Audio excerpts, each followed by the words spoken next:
ஓம் முருகா போற்றி. ஓம் சரவண பவ. என் அன்பு குழந்தையே, நீ எதற்கும் பயப்படாதே. உன் அப்பாவாக, உன் தாயாக நான் உன்னிடத்தில் இருக்கும் வரை உன் பக்கம் எதையும் தீண்ட விட மாட்டேன். உன் கடன் அனைத்தும் தீர்ந்து உன் பண தேவைகள் அனைத்தும் பூர்த்தியாகும். ராஜயோகம் பெறப்போகின்றாய். இது உனக்கான வெறும் வார்த்தைகள் அல்ல, வெறும் எழுத்துக்களும் அல்ல. நம்ம பெற்ற தாய் தந்தை தரும் தைரியம்தான் இது. உலகத்தில் எத்தனையோ உறவுகள் இருக்கலாம், ஆனால் நான் இருக்கின்றேன், பயப்படாது என்று கையை பிடித்து கூட்டி செல்லும் ஒரே உறவு அந்த தந்தை மட்டும்தான், தாய் மட்டும்தான். ஆடி திருநாளில் ஆடி மாதம் முழுவதுமே அந்த ஆதி பராசக்தி தாயாக நமக்கு ஒவ்வொரு விதத்திலும் நம்மை அருள்பாலித்து காதித்து கொண்டிருக்கின்றார். நாம் என்னவெல்லாம் செய்ய நினைத்தோமோ அவற்றையெல்லாம் அவர் கூட இருந்து நமக்காக எல்லாவற்றையும் செய்து கொண்டிருக்கின்றார். அவர்தான் என்னுடைய அம்மா ஆதி பராசக்தி. வேப்பிலையை கையிலேந்தி மஞ்சள் முகத்தோடு புன்னகை பூத்த முகத்தோடு அன்னை மாறி நமக்கு காட்சி தர காத்திருக்கின்றார். அவள் கையில் இருக்கும் வேப்பிலை வெறும் இலை அல்ல, நம் வாழ்வில் இருக்கும் தீமைகளையும் நோய்களையும் விரட்டும் அரும் மருந்து. மனிதனாக பிறந்த ஒவ்வொருவருக்கும் ஏதோ ஒரு பயம் இருக்கின்றது. சிலருக்கு தொழில் நஷ்டம் ஆகிவிடுமோ என்ற பயம், சிலருக்கு குடும்பத்தில் நிம்மதி போய்விடுமோ என்ற பயம், பலருக்கு நோயை பற்றிய பயம். ஆனால் என்னுடைய அம்மா என்ன சொல்கின்றார்கள் தெரியுமா? எதற்கும் பயப்படாதே என்கின்றார். ஏன் பயப்படக்கூடாது? ஒரு சிறு குழந்தை தன் தாயின் கையை பிடித்து கொண்டு கூட்ட நெரிசலில் நடக்கும்போது பயப்படுவதில்லை. ஏன் தெரியுமா? தன் தாய் தன்னை விட மாட்டாள் என்ற அசைக்க முடியாத நம்பிக்கை அந்த குழந்தைக்கு இருக்கின்றது. நாமும் அந்த பிள்ளையைப் போல மாற வேண்டும். சோதனைகள் வரும்போது, அம்மா அப்பா நீதான் என் கையை பிடிச்சிருக்க, அப்புறம் எனக்கு என்ன பயம் என்று அவரிடம் சரணடைய வேண்டும். நம்பிக்கை இருக்கும் இடத்தில் பயம் இருப்பதில்லை. எப்போது நம் அம்மாவின் பாதத்தில் நம் பாரத்தை இறக்கி வைக்கின்றோமோ அப்போதே நம் கவலைகள் பாதியாக குறைந்து விடுகிறது. அம்மா அப்பா என எல்லாமே, எல்லா தெய்வங்களும் நமக்காக இருக்கின்றார்கள். உன் கடன் அனைத்தும் தீர அவர்கள் வழிகாட்டுவார்கள். இன்றைய காலகட்டத்தில் மனிதனை வாட்டி வதைக்கும் மிகப்பெரிய அசுரன் எது தெரியுமா?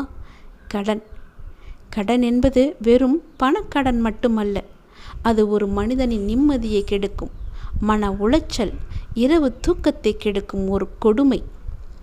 இங்கே நமக்கு அவர் வாக்கு கொடுக்கின்றார். அந்த இறைவன் நமக்கு வாக்கு கொடுக்கின்றார், உன் கடன் அனைத்தும் தீர்ந்து உன் பண தேவைகள் பூர்த்தியாகும் என்று. எப்படி தீரும் என்று தானே யோசிக்கின்றாய்? நாம் சும்மா அமர்ந்திருந்தால் தீருமா? இல்லை, கடவுள் நமக்கு உழைப்பதற்கான ஆற்றலை தருவாரா? நல்ல புத்தியை தருவாரா? சரியான வழியை காட்டுவாரா? எதிர்பாராத நன்மைகள் நம் வாழ்வில் நடக்க செய்வாரா? இப்படி பல குழப்பங்கள் உன் மனதில் இருந்து கொண்டே ஓடிக்கொண்டே இருக்கும். பண நெருக்கடி வரும்போது மனிதன் தடுமாறுகிறான், தவறான முடிவுகளை எடுக்க நினைக்கின்றான். அந்த நேரத்தில் பொறுமையாக இரு, நான் பார்த்து கொள்கிறேன் என்று நம் தோள் மீது ஒரு கை அரவணைத்தால் எப்படி இருக்கும்? அப்படிப்பட்ட கைதான் கடவுளின் கை. மூடிய கதவுகள் எல்லாம் திறக்கும், வராத பணமும் உன்னை வந்து சேரும். நீயும் ராஜயோகம் பெறுவாய். உண்மையான யோகம் இது. ராஜயோகம் என்கின்றீர்களே, எப்படி என்று தானே யோசிக்கின்றாய்? கோடிக்கணக்கில் பணம் வைப்பது மட்டுமா ராஜயோகம்? இல்லை. எந்த ஒரு சூழ்நிலையிலும் மன அமைதியோடு திருப்தியோடு வாழ்வதுதான் மிகப்பெரிய ராஜயோகம். கடவுளின் அருள் பெற்றுவிட்டால் பண தேவைகள் பூர்த்தியாவதுடன் நம் குடும்பத்தில் ஒரு நிம்மதி பிறக்கும். கணவன் மனைவி இடையே ஒற்றுமை வரும். பிள்ளைகள் நல்வழியில் நடப்பார்கள். நோய் நொடிகள் இல்லாத ஆரோக்கியமான வாழ்க்கை கிடைக்கும். இதைவிட ஒரு மனிதனுக்கு என்ன ராஜயோகம் வேண்டும்? கடவுள் கைவிட்டால் அரியாசனத்தில் இருப்பவனும் பிச்சைக்காரன்தான். கடவுள் கையேந்தினால் தெருவில் நடப்பவனும் அரசனுக்கு சமம். அவரது பாச பார்வையில் எல்லாமே அற்புதம்தான். நீ செய்ய வேண்டியது ஒன்றுதான், கடவுளிடம் முழுமையாக சரணாகதி அடைவது மட்டும்தான். நல்லது நடந்தாலும் கெட்டது நடந்தாலும் அது உன் விருப்பம், அது உன் செயல், நீ நடத்தி வைப்பது என்று அவரிடம் நம் வாழ்வை ஒப்படைக்க வேண்டும். கடவுள் சொல்வது போல அவளது அருள் நமக்கு பக்கபலமாக இருக்கும் வரை எந்த ஒரு தீய சக்தியும் வறுமையும் கஷ்டமும் நம்மை அண்டாது. தீய எண்ணங்களை மனதிலிருந்து நீக்கி தூய்மையான பக்தியோடு அவரை வழிபடுங்கள். ஒவ்வொரு நாளும் அவரின் பெயரை சொல்லிக்கொண்டே இருங்கள். நமக்கு அம்மாவாகவும் தந்தையாகவும் உற்ற தோழனாகவும் அவர் ஓடி வந்து நமக்காக அருள் புரிவார். இந்த நல்வாய்ப்பை நல்கிய அந்த கடவுளுக்கு எல்லா நேரமும் நாம் நன்றியை சொல்லிக்கொண்டே இருக்க வேண்டும். தந்தையே, எல்லோரையும் சந்தோஷமாக வைத்திருக்க முயற்சிக்கும் உனக்குள் இருக்கும் கவலைகளை நான் அறியாமல் இல்லை. என்னை சுற்றியுள்ளவர் எல்லோரும் சந்தோஷமாக இருக்க வேண்டும் என்ற நல்ல எண்ணம் உன்னை நிச்சயம் சந்தோஷமாக வைக்கும். கவலைகளை நீ தூக்கி எறி. நான் ஏற்கனவே கூறியது போல உன் முன்னேற்ற காலம் ஆரம்பிக்கப் போகிறது. நீ நம்பிக்கையோடு எடுக்கும் ஒவ்வொரு முயற்சிக்கும் நிச்சயம் நல்ல பலனுண்டு. மற்றவர்களை நீ மகிழ்விக்க முயல்கின்றாய். உன்னை மகிழ்விக்கும் காரியங்களை நான் நடத்தி கொண்டிருக்கின்றேன். சிறு சிறு தடைகள் வந்தாலும் இது ஏறுமுகமாக செல்லக்கூடிய காலம். மனத்தில் உள்ள கவலைகளுக்கு முக்கியத்துவம் கொடுக்காதே. அவைகள் எதுவுமே உண்மையில் நடக்கப் போவதும் கிடையாது. உன் வாழ்க்கைக்காக நான் என்ன நினைக்கின்றேனோ அதுதான் நடக்கும். நீ எப்போதுமே மகிழ்ச்சியாகத்தான் வாழப்போகின்றாய். எப்போதும் என்னுடைய அருள் உனக்கு இருந்து கொண்டே இருக்கும். ஏனென்றால் நீ என்னையே நினைத்து கொண்டிருக்கின்றாய். நான் தான் உன்னுடைய உலகம் என்று கண்மூடித்தனமான அன்பு வைத்திருக்கின்றாய். நம்பிக்கை வைத்திருக்கின்றாய். என் மீது அதிகமாகவே அன்பு, ஆசை, நம்பிக்கை என எல்லாவற்றையும் வைத்திருக்கின்றாய். உனக்காக மட்டும் என்னிடம் வேண்டிக் கொள்ளாமல் மற்றவர்களுக்காகவும் என்னிடம் நீ வேண்டுகின்றாய். மற்றவர்கள் மகிழ்ச்சி கண்டு நீயும் மகிழ்கின்றாய். எந்த பொறாமையும் இல்லை உன்னிடம். அதுவே உன்னை நிச்சயம் நன்றாக வாழ வைக்கும். உன்னுடைய வீட்டில் நான் இருக்கின்றேன். அதற்கான சில அறிகுறிகள் உனக்கு தெரியும்.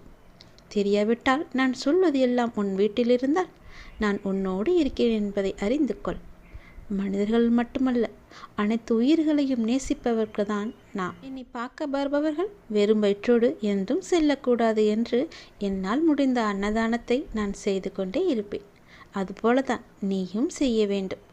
தினமும் காகம், குருவி, நாய், எறும்பு, புறா, பசுமாடு என்று மற்ற ஜீவராசிகளுக்கும் வாயில்லாத ஜீவராசிகளுக்கு தொடர்ந்து உணவளிக்கக்கூடிய வழக்கம் உள்ளவர்களாக நீங்கள் இருப்பீர்கள்.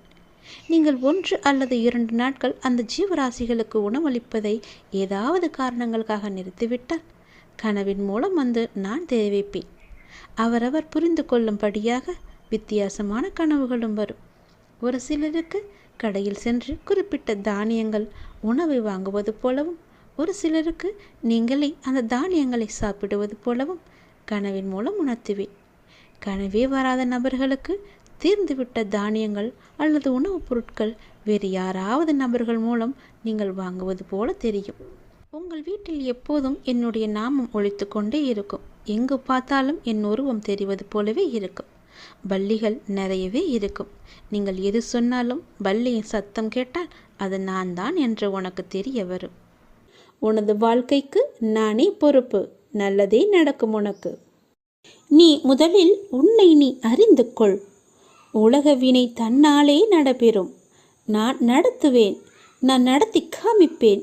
நான் நடத்தி கொண்டும் இருக்கிறேன். நீ சாட்சியாக மட்டும் இரு. நான் எப்பொழுதுமே உன்னிடம் கூறிக்கொண்டே இருக்கிறேன். எதிலுமே முன் நிற்காதே. உடல் என்றால் நோய் வரும், மூப்பு வரும், மரணம் வரும்.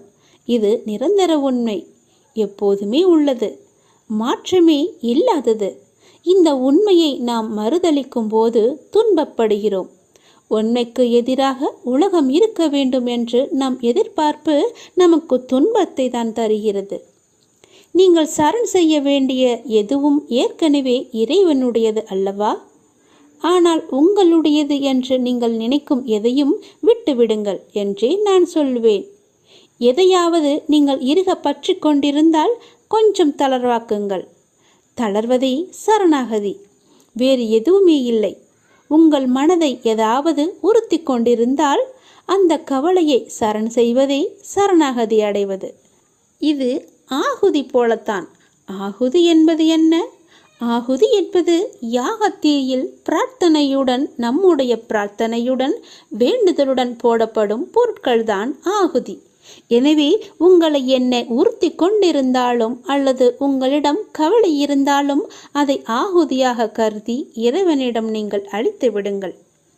எதை உங்களால் சமாளிக்க முடியவில்லையோ, எது உங்களுக்கு பாரமாக இருக்கிறதோ, எதை சுமப்பதால் நீங்கள் சோர்வடைந்து இருக்கிறீர்களோ அதை அப்படியே போட்டுவிட்டு சென்றால் போதும். அந்த யாகத்தீயில் போட்டு விடுங்கள். சரணாகதி என்பதன் பொருள் இதுதான். இல்லை என்றால் சரணாகதிக்கு என்ன இருக்கிறது? உங்கள் உடம்பு என்பது இறைவனுடையது. உங்கள் மனம் கூட இறைவனுடையது தான். எல்லாமே இறைவனுடையது. ஆனால் இது உங்களுடையது என்று நீங்கள் நினைக்கிறீர்கள். எனவே எல்லாமே போகட்டும். இறுக்கம் தளர்ந்து புன்னகை செய்தால் போதும், எல்லாமே சாதாரணமாகிவிடும். எங்களுடைய கவலைகள் எல்லாமே இந்த யாக குண்டத்தில் போட்டு எரிப்பது போல எரித்து விடுங்கள். எல்லாவற்றையுமே கடவுள் பார்த்து கொள்வார் என்ற நம்பிக்கையோடு இருங்கள். விதியை வெல்லவும் அதன் பிடியிலிருந்து விலகி நிற்கவும் இரு வழிகளே உண்டு. ஆன்மா விதியால் கட்டுப்படுவதில்லை என அறிதல் ஒரு வழி. இறைவனிடம் முழுமையாக சரணாகதி அடைந்து நிற்பதுதான் மற்றொரு வழி. நீங்கள் எந்த வழியில் போகப் போகிறீர்கள் என்று நீங்களே முடிவு செய்து கொள்ளுங்கள். நான் சொல்வதை சொல்லிவிட்டேன். பிறகு உங்களுடைய முடிவுதான். நான் சொல்லப்போவதை கவனமாக கேள். விதி கற்றுத்தரும் வாழ்க்கை பாடத்தை சரியான தருணத்தில் கற்றுக்கொள்ள நாம் தவறினால் அதே பாடத்தை மோசமான தவறான நேரத்தில் மீண்டும் விதி நமக்கு கற்றுத்தந்துவிடும். அதனால் புரிந்து கொண்டால் வெற்றி, புரியாதவரை பயிற்சி செய்து கொண்டே இருக்க வேண்டும். நாம் வாழும் இந்த உலகில் துன்பமும் துயரமும் எல்லோருக்குமே பொதுவானதுதான். அதை கையாளும் விதம்தான் வேறு வேறு ஆளுக்கு மாறுபடும். சிலர் முறையாக கையாள தெரியாமல் சோர்ந்து தடுமாறி முயலாமல் முடங்கி போய்விடுவார்கள்.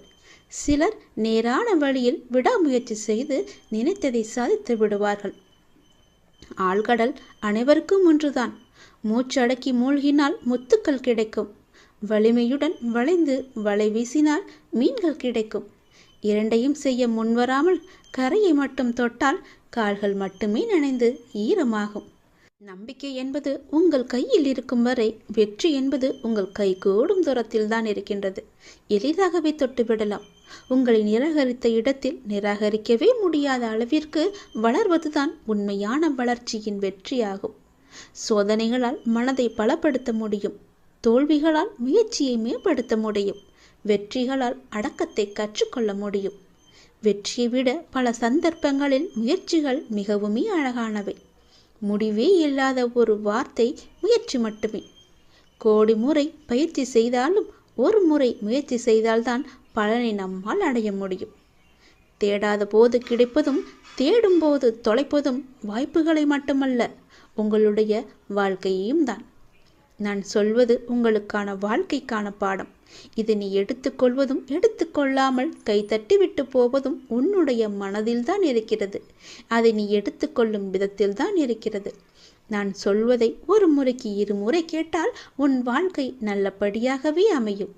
இந்த சிக்கல்களும் இல்லாமல் அதை நகர்த்தி கொண்டு செல்வதற்கான ஒரே வழிகளை தான் நான் இப்போது உனக்கு சொல்லிக் கொண்டிருக்கிறேன். தனியாக நீந்தி கரை சேர கற்றுக்கொண்டால் உங்கள் எதிர்காலத்தை நீங்கள் வளமானதாக மாற்றலாம். தொடர்ந்து செயல்பட்டு கொண்டே இருங்கள். வெற்றி கிடைக்கவில்லையே என்று ஓய்ந்து போய்விடாதீர்கள். ஓய்ந்து போய்விட்டால் உன்னால் எதுவுமே செய்ய முடியாது. முயற்சி செய்து கொண்டே இரு. கண்டிப்பாக வெற்றி கிடைத்தே தீரும். என்ன, கொஞ்சம் நாட்கள் தான் ஆகும். கவலைப்படாதே. கண்டிப்பாக அந்த வெற்றி உனக்காக மட்டுமே இருக்கிறது என்பதை நம்பி நம்பிக்கையோடு துணிச்சலாக இறங்கு. இதை நீ செயல்படுத்தினால் வாழ்க்கையில் முன்னேறலாம். இன்று உனக்கு 10 மடங்கு அதிர்ஷ்டம் உன்னை தேடி வரும்படி ஒரு நல்லதை நான் கொண்டு வந்திருக்கிறேன். தவற விட்டு விடாதே, பிறகு நீதான் வருத்தப்படுவாய். என் அன்பு குழந்தையே, உனக்குள் நேர்மறை எண்ணங்கள் குறைந்து எதிர்மறை எண்ணங்கள் நிறைந்துள்ளதால் நீ முடிவெடுக்க மற்றும் செயல்பட அச்சப்பட்டு கொண்டிருக்கின்றாய். நான் உனக்கு துணையாக இருக்கும் என்று எப்படி தைரியமாக முன்பு முன்னேறுவாயோ இப்போதும் அது போன்று நீ முன்னேறி செல்ல முயற்சி செய். பற்றிலிருந்து வெளிவந்து பற்றற்று நீ செயல்படு. அப்போது எது உனக்கு நன்மையோ அதை உனக்கு நான் கிடைக்கச் செய்கின்றேன்.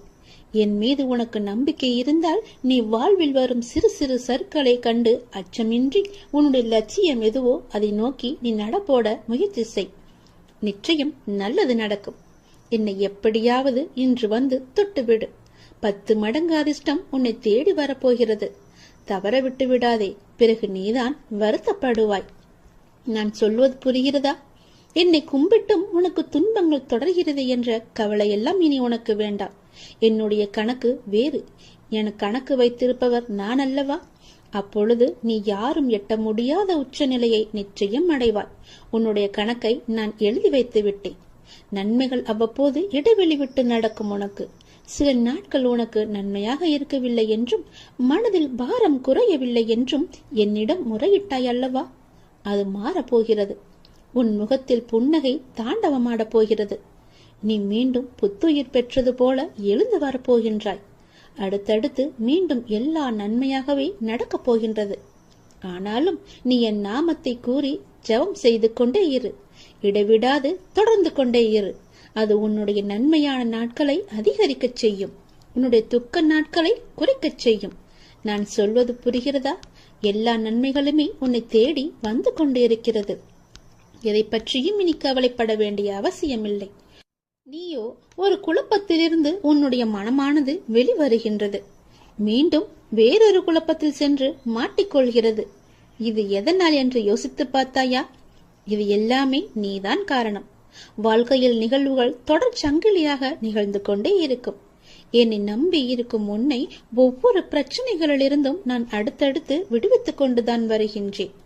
ஆனால் நீதான் அதை உள்மனதாக ஏற்றுக்கொள்ள முடியாமல் தவித்துக் கொண்டிருக்கின்றாய்.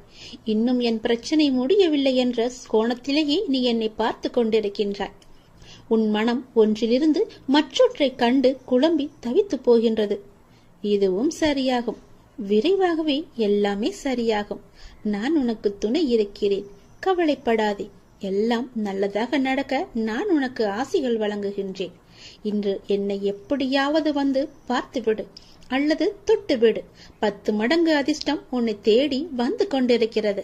தவறவிட்டு பிறகு வருத்த பார்ப்பு இல்லாது ஆத்மார்த்தமான அன்பினால் இறையை தொழும்போது அந்த இறைவன் உங்களுக்கு எளிதாகவே காட்சி தருவார்.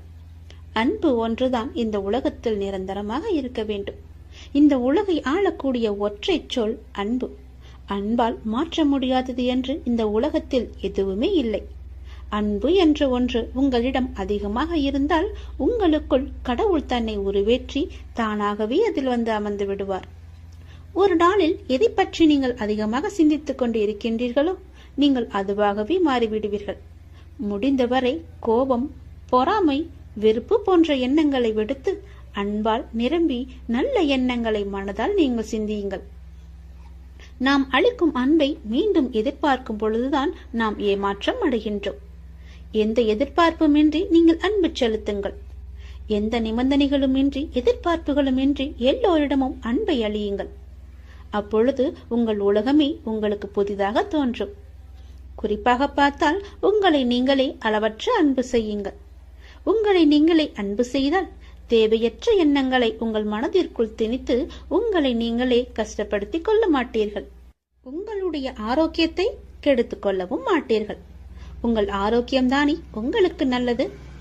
அன்பு குறையும் பொழுதுதான் குற்றங்கள் பெரிதாக பார்க்கப்படும். குடும்பத்தில், தொழிலில், நண்பர்களுடன், தெரிந்தவர், தெரியாதவர், விலங்குகள், பறவைகள், தாவரங்கள், பஞ்சபூதங்கள் இவை எல்லாவற்றுக்கும் அடிப்படையான இறைவன் என்று அனைவரிடமும் அன்புடன் நாம் இருப்போம். பல மடங்காக மீண்டும் அன்பை நாம் பெறுவோம். அன்புதான் உங்கள் பலவீனம் என்றால் நீங்கள்தான் உலகிலேயே மிக பெரிய பலசாலி. அதை நீங்கள் புரிந்து கொள்ளுங்கள். வெறுப்பது யாராக இருந்தாலும் நீங்கள் அனைவரையும் நேசித்து நாம வாழ்ந்து வருவோமே. நேசிப்பது நாம் தான் என்று சந்தோஷமாக வாழ்ந்து வருவோமே. உங்கள் வாழ்க்கையை நீங்கள் அன்பால் நிரப்பி பாருங்கள். உங்கள் வாழ்க்கையில் எவ்வளவு சந்தோஷமான பூக்களை சந்தோஷமாகவே பறிப்பீர்கள் என்று. உங்கள் வீடு, உங்கள் தோட்டம், உங்கள் இல்லம், உங்கள் சுற்றியுள்ள அனைத்துமே சந்தோஷத்தால் நிரம்பி வழியும். அதனால் யாரிடமும் அன்பு செலுத்த நாம் தவற வேண்டாம், மறக்கவும் வேண்டாம். உங்கள் மனதில் எதையோ நினைத்து கவலைப்பட்டு கொண்டிருக்கவும் வேண்டாம். எதை பற்றியும் நீங்கள் கவலையும் படாதீர்கள். என்னை நினைத்து உங்கள் வீட்டில் ஒரே ஒரு விளக்கு ஏற்று. உன்னுடைய மனநிலையை நான் மாற்றி காமிக்கின்றேன். உன் மனம் முழுவதும் நானே வந்து அமர்ந்து அந்த இடத்தில் அன்பை பொழிய வைக்கின்றேன். அன்பு பொழிந்து விட்டால் போதும், உன் இல்லமும் மனமும் சந்தோஷத்தில் பூத்து குலுங்கும். எனக்காக ஒரே ஒரு நாளாவது உன் வீட்டில் விளக்கு ஏற்றிவை. உன் மனநிலை மாறி சந்தோஷமாக இருப்பதை நீயே பார்ப்பாய். உனக்கு நிம்மதி இருக்கும். மனம் தளராதே. நீ உயரமாக வளர்ந்து ஜோதியை போல ஜொலிக்கப் போகிறாய். சந்தோஷமாக இரு. என் அன்பு குழந்தையே, நான் என் மீது உனக்கு சத்தியம் செய்து தருகிறேன். இந்த சத்தியமானது என் மீதானது அல்லவா? கண்டிப்பாகவே இந்த சத்தியம் உனக்கு பலிக்கும். நிச்சயம் நடக்கும். இது கேட்டு முடித்த 10வது நிமிடத்திலேயே நடக்கும். மிக பெரிய அதிர்ஷ்டம் உன் வீடு தேடி வரும். நீயே எனக்கு நன்றி சொல்ல போகின்றாய். சந்தோஷமாக அதை அனுபவிக்க இந்த நொடி முதலே நீ அனுபவித்துக் கொள்ள எல்லாவற்றையும் நீ தயாராக வைத்துக்கொள். இது என் மீது சத்தியம். உன்னுடைய குறைகளை எல்லாம் தீர்த்து வைக்கவே நான் இருக்கின்றேன். நீ கலங்காதே. நீ மனமுடைந்து சிந்தும் கண்ணீர் துளிகளுக்கு மதிப்பு அதிகம். அதை இரக்கம் இல்லாத மனிதர்களிடம் நீ காட்டாதே. உனக்காகவே என் மனவாசல் என்றுமே திறந்து இருக்கின்றது. என்னுடன் உன் சுக துக்கங்களை நீ பகிர்ந்து கொள். என்னுடன் பேசும் பழக்கத்தை நீ ஏற்படுத்திக் கொள். உனக்கு இனி ஒவ்வொன்றாகவே நல்லது தொடங்க போகிறது. நீ பட்ட துன்பங்கள் எல்லாமே அனைத்துமே இந்த நொடி முதலே முடிந்து விட்டது. நான் உனக்காக வருகின்றேன். உனக்காக மட்டுமே நான் வருகின்றேன். கலங்காதே. என்னுடைய வரவால் இனி உன் வாழ்வில் எல்லா அற்புதங்களையும் நீ காணப்போகின்றாய். உனக்கு நல்லது நடக்கப் போகிறது. நல்லது மட்டுமே இனி நடக்கப் போகிறது. ஏனென்றால் இருள் நீங்கி ஒளிமயமான வாழ்க்கையை நீ வாழப் போகின்றாய். நீ எதிர்நோக்கும் அத்தனை செயல்களும் வெற்றி பெறும். அந்த நாள் வெகு தொலைவில் இல்லை. உனக்கு வழி துணையாக நான் இருக்க உனக்கு ஏன் கவலை? நீ எடுத்த முடிவில் உறுதியாக இரு. நீ செல்லும் பாதையில் உனக்கு துணையாக நான் வருகின்றேன். எதற்காகவும் எப்போதும் அவசரப்பட்டு விடாதே. நேரம் வரும்போது என்னுடைய அருளால் அது தானாக நடக்கும். உங்களுக்கு நல்லது நடக்கும்படி நானே அமைத்து தருகிறேன். ஏனென்றால் உன்னுடைய துன்பங்கள் எல்லாமே இந்த நொடி முதல் முடிந்து விட்டது. இன்னும் 10 நிமிடத்தில் ஒரு நல்ல செய்தி உனக்காக தயார் செய்து வைத்திருக்கிறேன். அது உன்னிடத்தில் வந்து சேர்ந்துவிடும். உன்னை நான் எப்போதுமே கைவிட்டு விட மாட்டேன். என்னை பார்க்கவில்லை என்று புலம்பாதே. நான் உன்னை பார்த்து கொண்டுதான் இருக்கிறேன். உனக்கு நல்லது நடப்பதற்கான வேலைகளை நான் தொடங்கிவிட்டேன். நீ சந்தோஷமாகவே இரு. என்னை தேடி நீ வர முடியாத சூழலிலும் உன்னை தேடி நான் வந்திருக்கின்றேன். நீ வாடி நிற்கும் போதெல்லாம் நான் ஏதோ ஒரு ரூபத்தில் உனக்கு வழிகாட்ட நான் வந்து அருள்வேன் உனக்கு. எனவே நீ எதை பற்றியும் எந்த கவலையும் பற்றியும் நீ கவலைப்படாமல் உன்னுடைய லட்சியத்தை நோக்கி நீ முன்னேறி கொண்டே இரு. இந்த ஆண்டில் உன்னுடைய லட்சியம் எல்லாமே நிறைவாகி வெற்றி பெறும் நாள் கண்டிப்பாக உனக்கு கிடைக்கும். சென்ற ஆண்டில் உன் கையில் வந்து சேராத வெற்றி இந்த ஆண்டு உன் கையில் வந்து சேரும். நேர்மறை எண்ணம் உனக்குள் எப்போதுமே இருக்க வேண்டும். நல்லது நடக்க நான் உனக்கு துணை இருக்கின்றேன். இது என் மீது சத்தியம். நிச்சயம் நடக்கும். 10 நிமிடத்தில் உனக்கான அதிசயம் நடைபெற போகிறது. சந்தோஷமாக இருக்க போகிறாய் நீ.